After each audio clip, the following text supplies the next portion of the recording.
The views and opinions expressed on this podcast are mine and the guest hosts, and do not necessarily reflect those of my employer, the Walt Disney Company. And now, enjoy the show.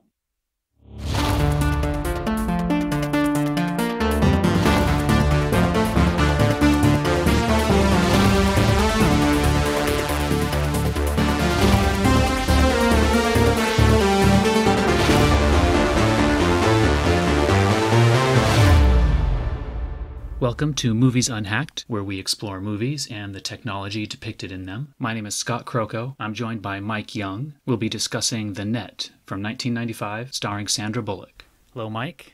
How are you? Good. How's it going? I'm good. So we're doing The Net because it's kind of a classic example of like a mid-90s cyber thriller. We also picked it because Mike is a huge fan of Sandra Bullock. That is true. That is very true. So The Net doesn't have the best reputation.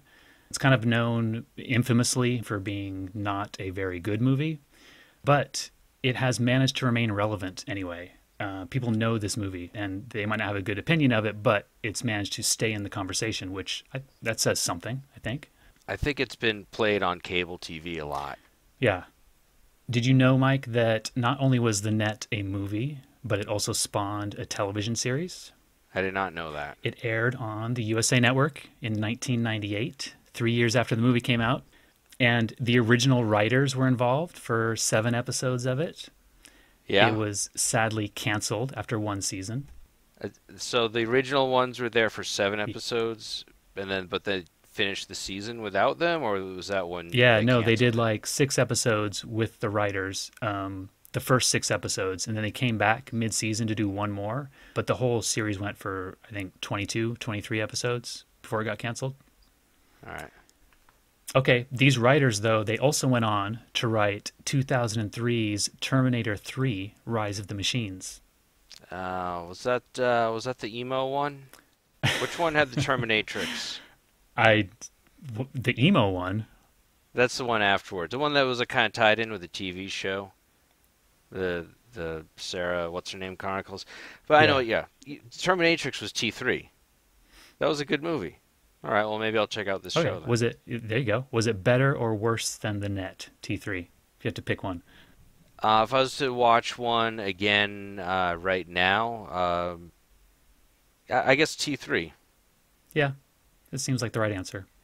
That's not because one is better than the other. You know, it's just The Net's more of a thriller, and it impacts you more, the first couple times you see it. So repeated viewings, I think, aren't as visceral as maybe T3 is.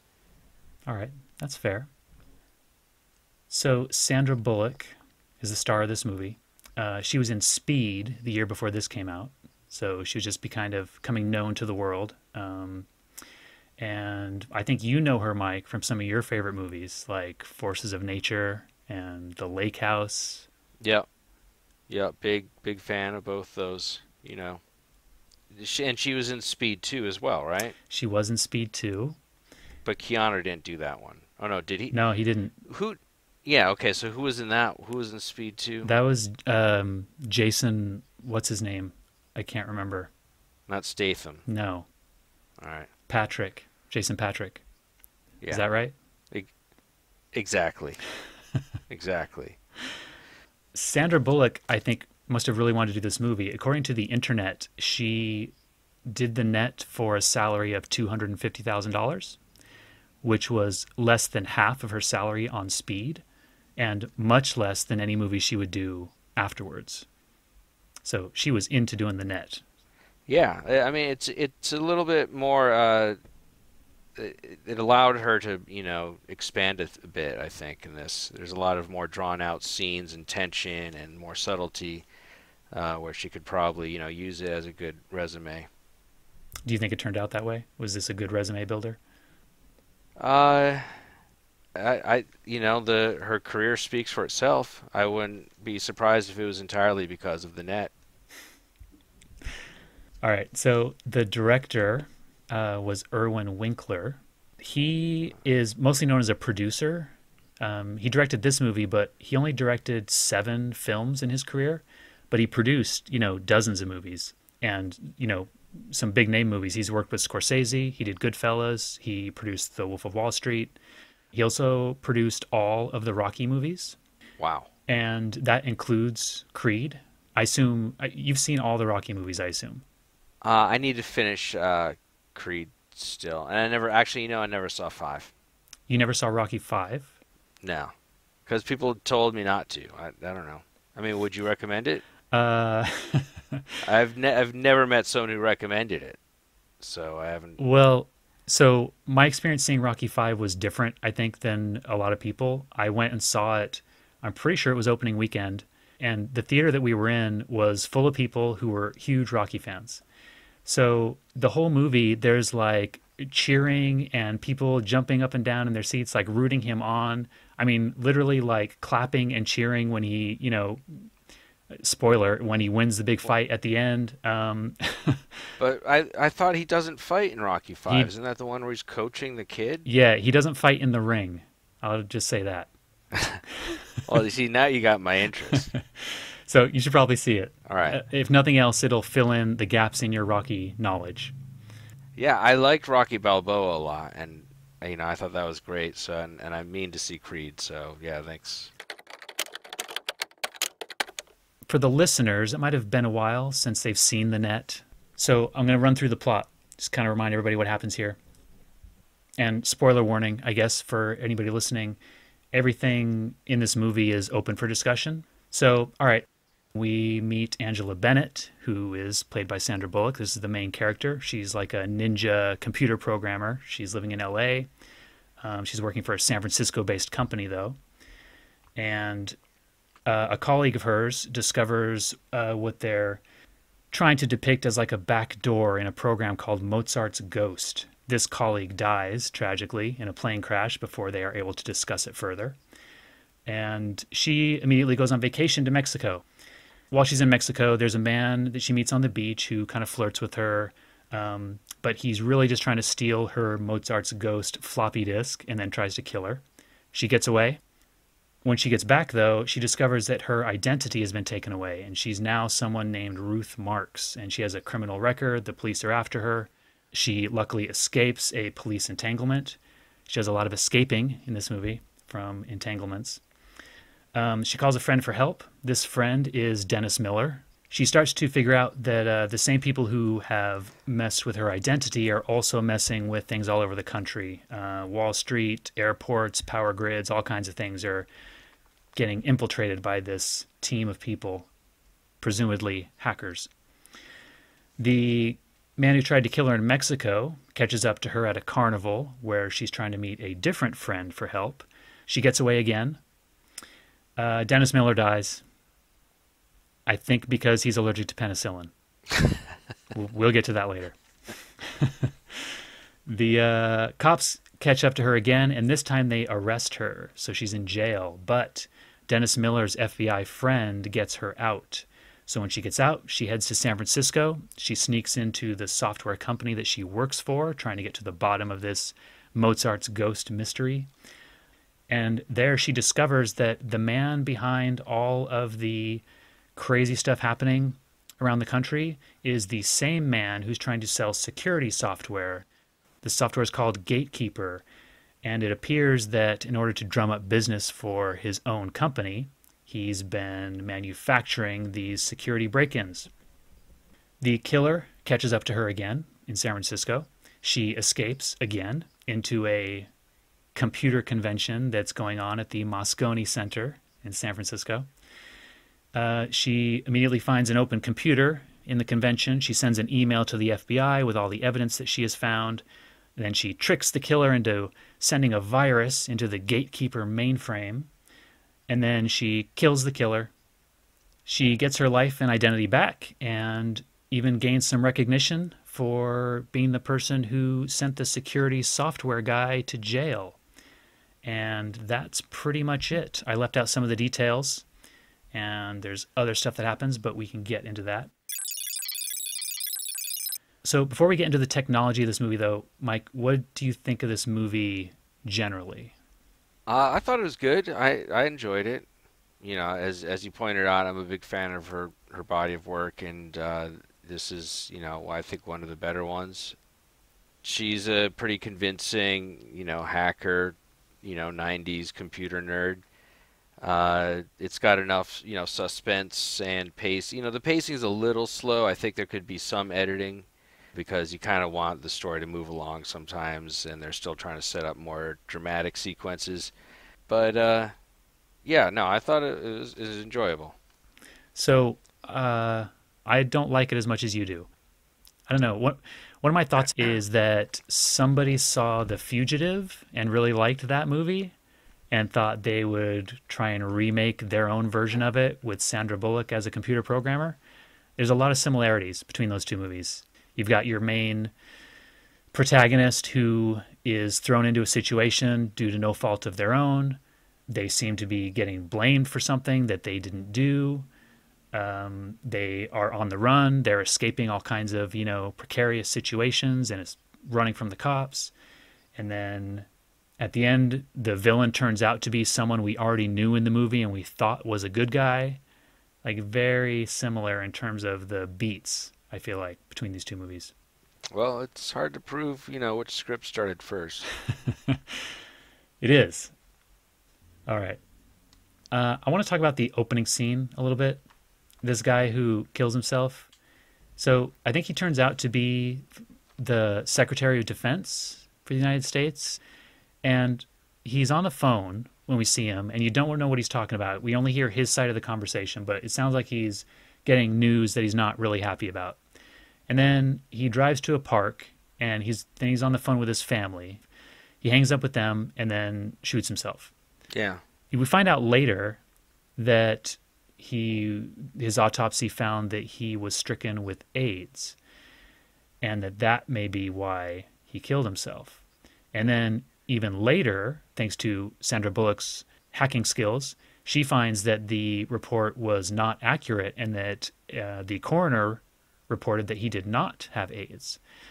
And they're blaming the security software guy for setting up this whole thing. So what this leads me to believe is the plan for this hacker group was to convince this man that he had AIDS, assuming that he would kill himself. Like in 1995, was that the attitude of society? Like, oh, if I get AIDS, I'm definitely going to kill myself. So that's a good plan if I want to off this defense secretary.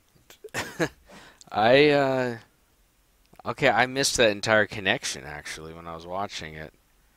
I watched I didn't know very they closely. explained that backstory. Yeah, That's probably the most disturbing part of the movie for me, that their plan was to force him to commit suicide because he thought he out was of shame. sick. Yeah, I didn't. Oh, that's yeah. It's pretty bad. I don't know. Those are the Clinton years, right? When they made this. So Yeah. yeah, I don't know. Okay, so speaking of people who die in this movie, Dennis Miller dies. Yep. I'm not sure why he needed to die exactly. Like, so it's clear that they murdered him. There seemed to be some kind of switching up of his medication, and he's allergic to penicillin, which sent him to the hospital. And then I don't know, something happened in the hospital where they marked his chart that he was a diabetic, but he's not. So they treated him wrong, and he dies in the hospital. But why did he need to die? Like, why were they after him? I don't really understand.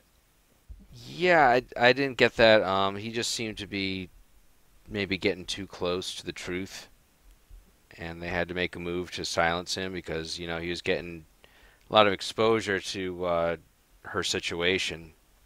So maybe he just knew too much, and it was time to prescribe him some penicillin and take him out of the picture. Yeah, I guess so. I guess maybe that could make sense because part of the deal is that when her identity is stolen, she can't convince anybody who she really is, which that seems like a pretty easy thing to clear up if you just, gather some people who know you together to say, yeah, that's Angela Bennett. But the movie seemed to paint her as a person who just never left her house, I guess, and didn't really know anybody. So if this was a guy who could identify her, then they'd want to get rid of him. To be honest, I thought he was going to turn on her. He seemed so convenient and so informed and so helpful that, I thought he was going to backstab her. So Yeah, it seems like they were kind of trying to set up maybe a deeper connection to him and the net and the Illuminati that maybe got left on the editing room floor because they definitely assigned a lot of significance to him for a guy who's just kind of showed up to help her out as an old friend. Yeah, they did, and they cast Dennis Miller. So That's true. That's true. I mean, it doesn't come cheap. there's a scene where Sandra Bullock is chatting online with her friends in the chat room, and they ask her to describe her ideal man. She describes him as a guy who makes the world safe for democracy, plays Bach, and cures cancer in his spare time, which sounds like you. I think you're in, Mike. Thanks. Yep. That's cool. So here's the thing about Sandra Bullock. Uh, She pretty much carries this movie. I would agree with that. Yes.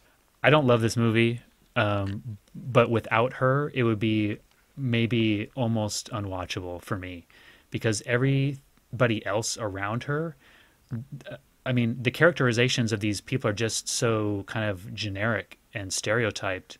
They don't really do anything interesting. The killer that meets her in Mexico and kind of follows her around the movie, he's exactly what you think he is. Like, I don't have to tell you any more about him than that to know who that guy is. I agree. It's a bit lifeless, and even just visually, it kind of goes, from black to blue to white. There's not a lot of color or just any kind of vivid quality to it, except for the incredible performance of the main lead. Yeah, she's just really, she's charming and she does a good job, even though she's kind of in a movie that doesn't really call for her to do a good job.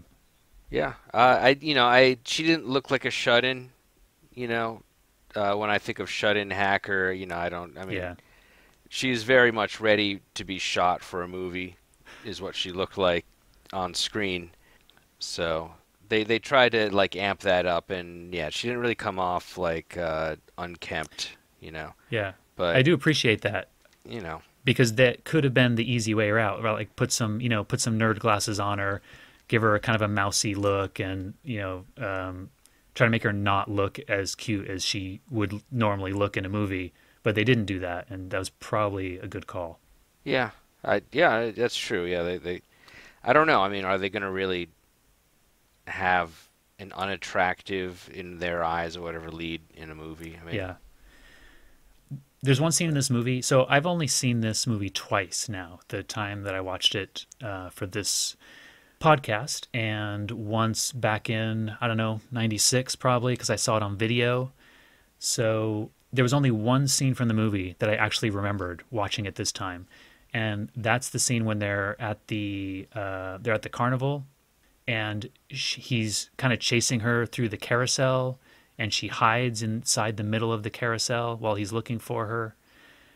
That's the scene that rang a bell for me, and it's also a scene that has stuck in my mind watching other movies. Like I'll see some other random movie that has a carousel in it, and I'll think to myself, yeah, what was that movie where like the person hides inside the thing in the middle of the carousel, and I could never remember what it was. So now I know. where did she go? She just hid in there until he tried to come after her and then went out the other side. Because he went in there and she wasn't in there, and I couldn't figure out how she did that. Well, either that or she's a magician. Yeah, They left that part out of her character. yeah. No, like I said, there's probably a lot on the editing room floor. Yeah, that scene at the carnival. I've seen this in multiple movies where you're trying to get away from someone, so you grab someone out of the crowd and throw them onto the person you're trying to get away from, and the person that is thrown can't do anything but like bear hug the person for 2 to 3 seconds for some reason. In this case, it was that rabbit costume guy. Right. So that was comedic, I thought. Like, Yeah. Could have used more comedy, this movie. it was a serious topic. It's about, identity theft. All right. I think it's not, it's not the worst movie, but it's not that good either. Yep.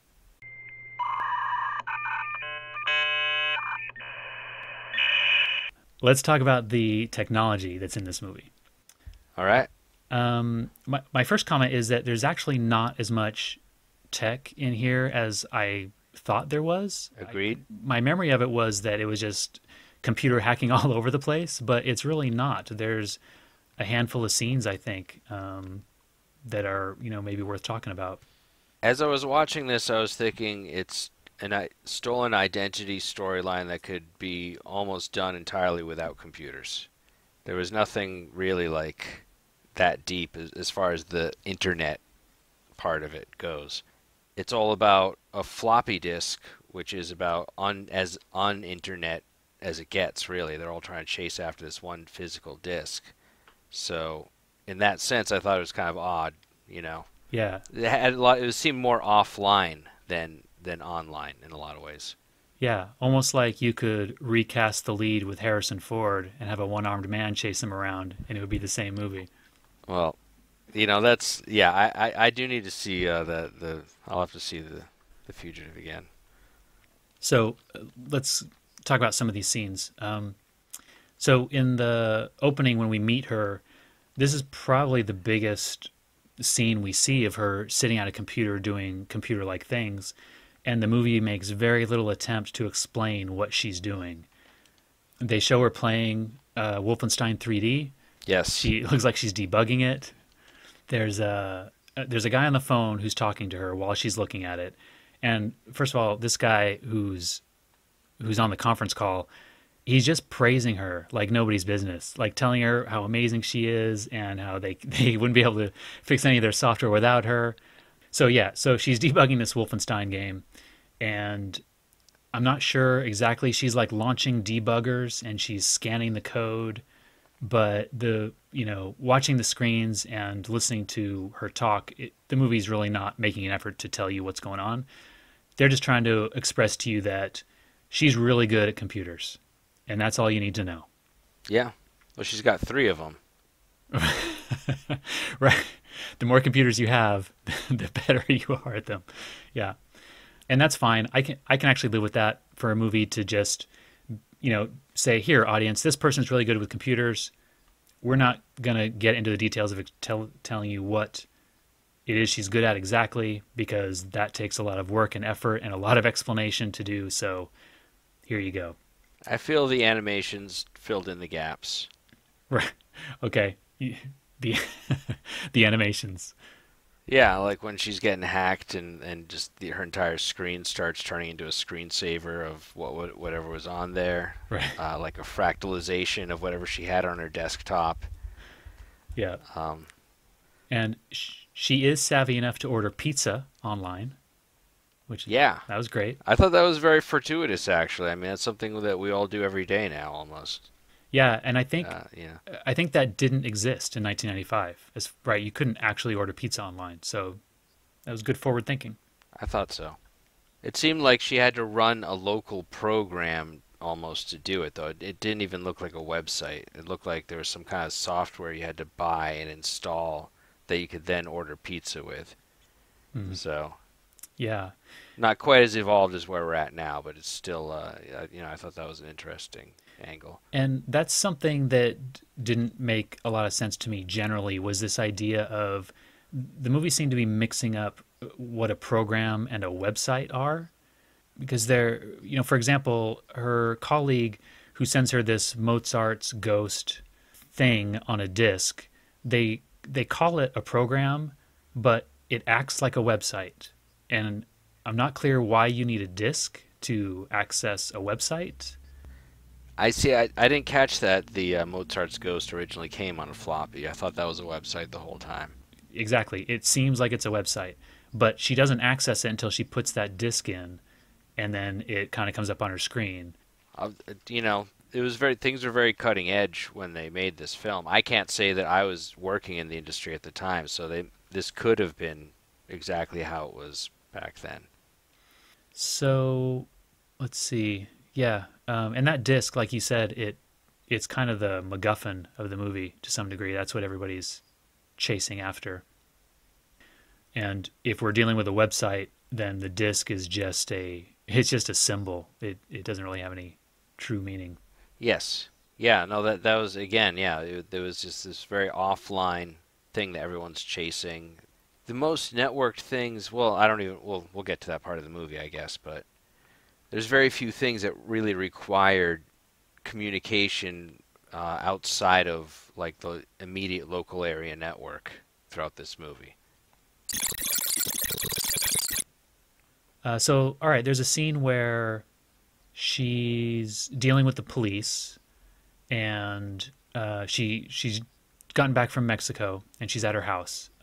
They find, well, she finds that her house is being sold, and the realtor there doesn't believe that it's her house. The police, though, go out, or well, one of the cops goes out to his police car to look her up in the computer. While he's out there, they show the killer from Mexico who's in his own car out there on the street. It looks like he's entering arrest records into the police system live as the cop is looking it up inside of his Yes. police car. Yeah. And he's got a much nicer computer than the cop. It's clear that he's the real tech insider, and these guys are still using like old, broken technology over in the police. Yeah, I mean, this guy from his this amazing small, laptop is just able to tap into pretty much anything. right. In a different scene, I think she's at a hotel, and she's on the internet. She telnets to a website, and she lands on some kind of hospital site. Hold on, stay with me.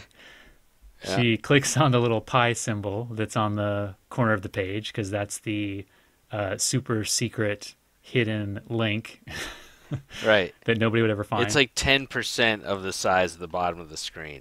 It's like this enormous button that's supposed to be like somehow only noticed if someone points it out to you. Right.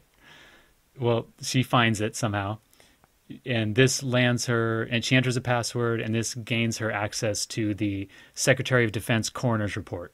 This is the one I mentioned earlier, where she finds out that the coroner says he, in fact, did not have any autoimmune deficiency viruses. But first of all, you cannot telnet into a website. So there's that. Yeah. Yeah. And again, so this is where it's tough, right? Because I want to cut movies some slack. They're trying to produce a piece of entertainment here. They're not trying to educate people in the world of computers. So I understand that us talking about this and saying, well, you can't telnet into a website, you know, it's kind of an obvious thing, I guess, to technical people, but your casual audience is just not going to care. And so what really matters is this whole thing plausible to, a moviegoer? Does this make sense to a moviegoer? And I think in the universe they set up, it made sense. Yeah. yeah, it's in line with the other things that happen in this movie. I mean, the telnet element is just there to reinforce that she's a hacker, so they show a command line for a bit. And then you got to resume with something that the audience can follow, which is going to be enormous buttons and clicks, like almost made for someone with like visual impairment, just, ridiculous big UI elements and flying through things. And I mean, to be Yeah. honest, it wasn't as like ridiculous as other, it wasn't full on Lawnmower Man kind of stuff. I mean, there was actually some parts in this movie where the UI actually didn't look that ridiculous to me. Yeah. It didn't feel like they were trying to go over the top with it as opposed to some other films that kind of in this genre of that time. Yes. Perhaps some other films that we will be looking at a later date. Very well. So later, she's in the office in San Francisco for her employer. I think they were called Cathedral Software or Cathedral something. Maybe just Cathedral. I don't know. She basically sneaks in and she gets to a terminal at somebody's desk who's not there, and she tries to fire up Mozart's ghost. But she gets a message that says it's restricted to Angela Bennett only, and she's obviously not Angela Bennett because she's now Ruth Marks. But here's the thing about that. What kind of a security system would tell an attacker exactly the person who has access to the system? As in, you can't access this, but here is who can. That is true. It doesn't That seem is like true. very tight security. Most systems will just say, no, sorry, invalid password, or you can't access this, whatever. But no, this one tells you exactly who's allowed to access it. Well, it's easy to look back now and see all these things, but Okay. again, this is when they were building the very blocks of the internet right here for people. So Yeah. I could see there could be some stumbling points. All right. Also, while she's there in the cathedral office, she tries to delete her personnel record because it still says she's Ruth Marks. She's trying to, clear that out. And it tells her she needs to access the mainframe to delete files. And then later, when she gets into the convention and she fires up. So, okay, I have a lot of questions here. She gets into the convention. She gets on a Cathedral computer because Cathedral has a booth at the convention. And Are you talking about the Moscone thing? yeah, You're jumping like what? I thought we're going like. All right, no, it's fine. are we supposed to go in Let's. order? I didn't know. I mean, I didn't know if the show's ending or if like something came up. So. All right. Okay, so yeah, we're at the end of the movie now, Uh, just to get people in context. yeah. Well, Um, we don't have to be at the end of the movie. I mean, no, let's. Okay, so we're at the Moscone Center, and she's got the disc in the Power PC, right? yes, it was a Yep. Power PC. That was a good call. So yeah, she logs into this computer at the convention, which is just down the street from where the employer's office is. And she seems to have more access on this computer that any anonymous person could run it up and use than the one that was in the office that she tried to use. On this one, she's able to get to the mainframe. She's able to, I guess, copy information, which she then sends to the FBI. She's able to get into not just Cathedral's system, but then the main security company that's selling their Gatekeeper software. She's able to get into that as well from this terminal. This is like the super user terminal at the convention. Yeah, that's true. Now that you mention it, the build up, they almost build the entire scene around this being some kind of like super access point. It's in the heart of the convention, and she gets to this one corner, and everything's building up around that one workstation. And yeah, like you said, I mean that thing probably wouldn't even be hooked up to an external network. And again, she's an amazing technician, overcoming these kinds of things. Yep. Her skills are second to none. But I don't know. I thought she had a disc, right, at the convention. She didn't have that same disc when she was in the office. I thought it was the disc that enabled all of this I because she think, downloaded the program at the office right. and then ran the program from the terminal at the convention because she didn't have time to run the program from inside the office, I think. Okay. That makes So sense. that may be what's going on there. I don't know what's up with the second disc that she throws in there, like the decoy that undoes all their plans when he hits escape. Like when did she put that together? Oh, right. So that was the virus disc. Yeah, she had two discs. One was the Mozart's Ghost disc, and then the other was this virus disc, which this was from the beginning of the movie. It's the virus that she was debugging on the Wolfenstein 3D game. Okay, same animation. She Right. took that virus, put it on a disk, and sent it to her colleague because he collects viruses. Like he's into it, right? So she sends it to him. And then when she's in the office in San Francisco, she sees the envelope that she had sent earlier in the movie and grabs it. All right. She essentially mailed it to herself. Excellent.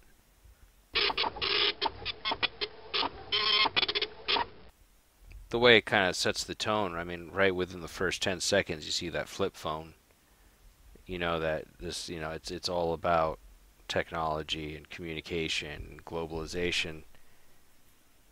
Again, though, didn't really play out that much throughout the rest of the movie. Everything was kind of localized, to at most. I think the most global anything got really was affecting the medical records and the police records. It could be more Right. of an intranet just for that town that they were in, or maybe for like Northern California. It didn't have much of a full World Wide Web kind of feel to it. Yeah. Yeah, that's something that's sticking with me a little bit in that she didn't seem to try very hard to convince people who she really was. Like, did she, really exhaust all avenues in terms of various records out there that would contain her information? Surely she had, I don't know, bank accounts, credit cards. Maybe she was just in Mexico. Well, she lost her passport, but Yeah, they made points left and right to say how her whole life was online. right. So I agree there'd be several more touch points that she could have used to defend herself. Maybe the pizza restaurant that she orders from could vouch for her. Yep, if they could get their hands on that disc that's got the log of all her orders. Yeah, I could have used just more footage of the Mozart's Ghost website. I thought that was, she was really into it, and I didn't really understand why. It just had like a bunch of MIDI instruments on it, as far as I could tell. So I would have liked to have seen more of that. I seem to recall it did have a skeleton playing guitar. That was pretty cool. Right, yeah, what we saw of it was great. So clearly, there was something there. Yeah. Oh, that's right. You know what? There was that deal where all the planes were delayed. Every plane at the airport was delayed.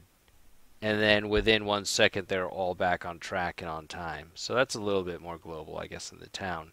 Unless they were just hacking the display and they weren't really hacking air traffic. I got the impression that maybe they were just hacking that airport. I think she was at LAX when that happened. Uh-huh. They didn't really try to explain what happened there.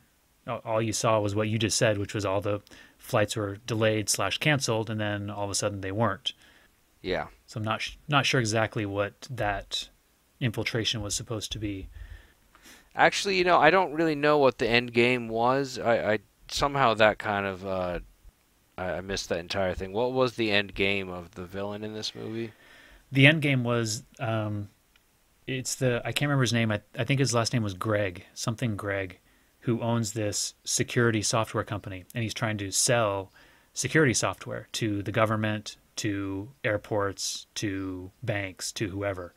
So, in order to sell his own software, his plan is to hack into these systems to show that they are vulnerable and make people fearful so that they will then buy his software to protect them. So like a digital extortion racket. Yeah, like kind of an invisible extortion, though, right? Because they're not walking up to the bank and saying, "Hey, I'm going to hack your system if you don't buy my software." It's more like they just do it, and then, you know, the bank figures out we need some security software. That's not a bad idea. All right. All right. I think there are definitely movies that I can think of that have better technology, and definitely movies I can think of that have worse. I think it had the technology was believable. What she was doing functionally with the computers was feasible. The interfaces, I think, were probably the only thing I found unrealistic, I guess, Mm. because they need to be just more visually appealing. But the actual things that they were manipulating, I think, were pretty realistic. I thought it was believable. I thought it was mostly believable. Okay. I think I just take issue with some of the things like, the guy in the car putting in arrest records while the cop is looking up in the system for her information. And shortly after that, she takes the realtor's cell phone when she escapes her house, and that's how she calls Dennis Miller. But then the guy who's after her calls up somebody and is like, "Yeah, we'll triangulate the cell towers and we'll find her," implying that it just doesn't seem feasible that they would have had already compromised the cell towers and be ready to track her on the off chance that she stole someone's cell phone, because she didn't seem to have one of her own. Even if it's the most talented computer hackers in the entire world. Okay, that's a good point. Because that's what she's up against. So Yeah. it's a bit of a gray area. All right. All right. I mean, I'm saying like as compared to, let's say, Lawnmower Man. Okay. I haven't seen that in years, but okay. All right. Hey, well, you know. No, I just mean like I don't remember it well enough to know if I can do a good comparison. All right. Yeah. So we don't have to go off on that tangent then. This is going to require a lot of editing. Sounds like you want to do Lawnmower Man, though. I think I've mentioned it. Is it not on your list? It is. Okay. Okay. Good. What else is on the agenda? Isn't that it? Okay, so that's it. Thank you all for listening. You can find us at moviesunhacked.com, at Movies Unhacked on Twitter, and on Facebook. We are also Movies Unhacked, but Facebook has a filter on the word hacked, so there's no E in the end. It's Movies Unhacked with no E before the D on Facebook. Mike, where can they find you? Let's just back up. Hacked is blocked at like anywhere as a substring in a page name. Apparently, yeah. Or I mean, at least at the end of the name, because I just tried to type in Movies Unhacked, and it wasn't taken or anything. It just said, "Sorry, that word is banned by our filter," or whatever it said. Huh. Very apropos. You can follow me on Twitter. I'm Gasbag2000. All right. Thanks, Mike. You're the best.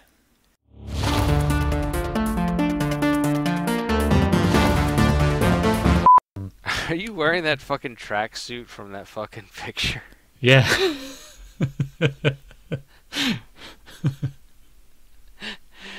That's so good that you're just like wearing it around the house. All right. Yeah. You're nothing if not genuine. Doesn't everybody wear a tracksuit when they podcast? Um, um,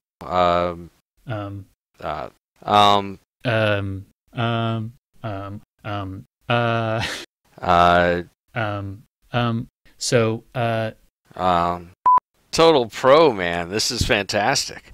All right. Hold on. You're going to give out your email address? I thought that's what we're doing. Isn't that what you're doing? I'm not giving out my email address. Oh, well then forget it. Okay, let's rewind. I thought the whole thing was you're saying give out your email, so. No. Right. No, I wouldn't recommend that. All right, good. Okay.